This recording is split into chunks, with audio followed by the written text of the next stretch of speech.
Hello, I'm Marianne de Macy, and this is MD Reports. This week, I examine a decision by US officials to rewrite the childhood immunisation schedule. For decades, the CDC's vaccine schedule expanded quietly, growing from a modest set of routine immunisations into a dense matrix of injections, boosters, and age-based recommendations. Well, that all changed this week. The US government announced a major revision to the schedule, cutting the number of diseases for which vaccines are routinely recommended from 17 to 11. It's a move that brings the United States closer to European countries such as Denmark. As you'd expect, the backlash from the medical establishment was immediate and fierce.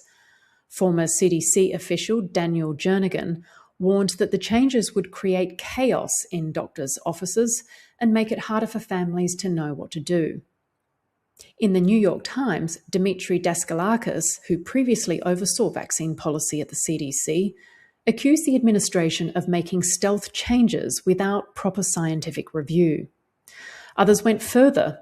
They argued that Denmark can afford fewer vaccines because its healthcare system works, and that the United States, with its fragmented and unequal system, needs more vaccination, not less, to make up for those failures. But that framing leads to a troubling conclusion. It treats vaccination as a substitute for fixing the healthcare system itself, and it assumes children should absorb that risk.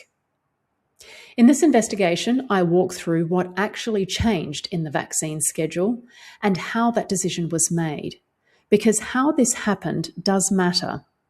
While many in the MAHA movement welcomed the outcome, the process bypassed the CDC's Advisory Committee on Immunisation Practices, known as ACIP.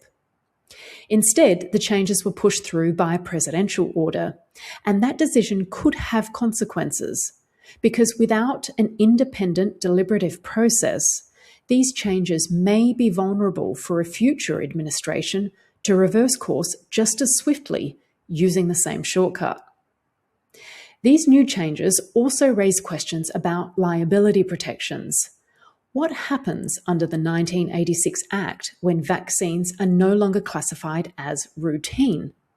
I explore all of this and more on MD Reports. You can read the full investigation by clicking on the link below and subscribing.